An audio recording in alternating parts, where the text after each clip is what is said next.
Doctor Anees Ali's mind വെൽനസിന്റെ YouTube ചാനലിലേക്ക് എൻ്റെ എല്ലാ പ്രിയ പ്രേക്ഷകർക്കും സ്വാഗതം.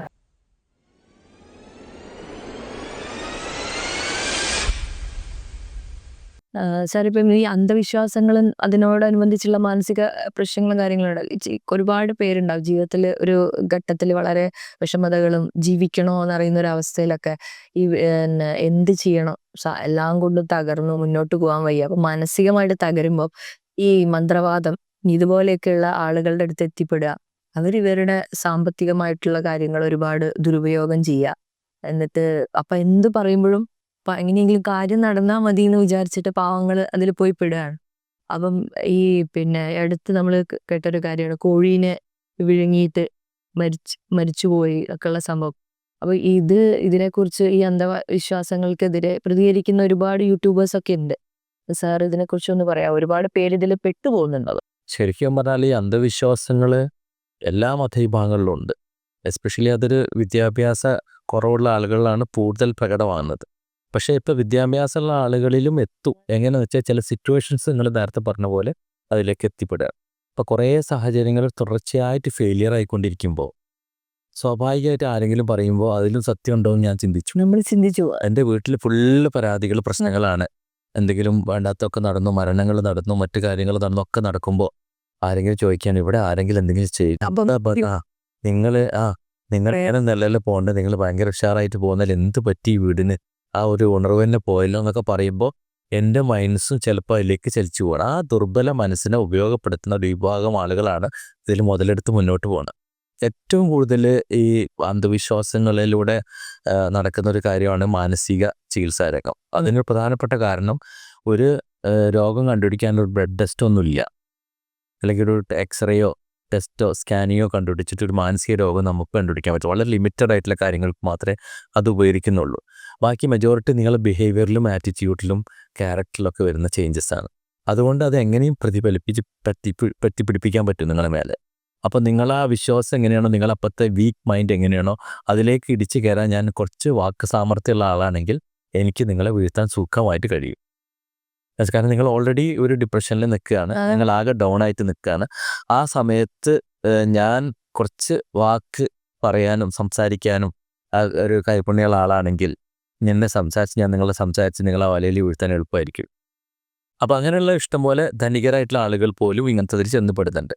ഇപ്പോൾ ഈ കോഴിനെ വിഴുങ്ങി ഇങ്ങനെയുള്ള പല കഥകളും നമ്മൾ കേൾക്കാറുണ്ട്. പക്ഷേ ഇതൊക്കെ നമ്മൾ ജനറലി നമ്മൾ പറയുമ്പോൾ എല്ലാവരും ചിരിക്കും, തമാശാക്കി എടുക്കും. പക്ഷേ ഇവരെ വീട്ടിൽ തന്നെ ചിലപ്പോൾ ഇത് നടന്നുകൊണ്ടിരിക്കുന്നുണ്ടാവും.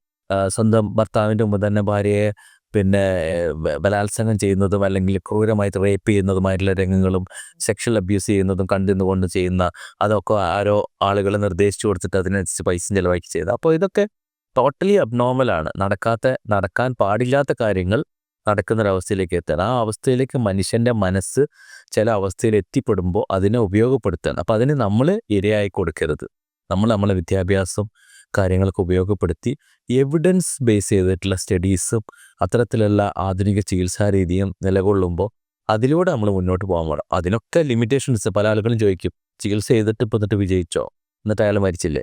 അതിനൊന്നും നമുക്ക് ഉത്തരമില്ല. അപ്പോൾ നമ്മൾ വളരെ പ്രഗത്ഭരായിട്ടുള്ള വ്യക്തിത്വങ്ങൾ, നമ്മളെ നാട്ടിൽ തന്നെയുള്ള MT വാസുദേവൻ നായർ, അദ്ദേഹം മരണപ്പെട്ടു.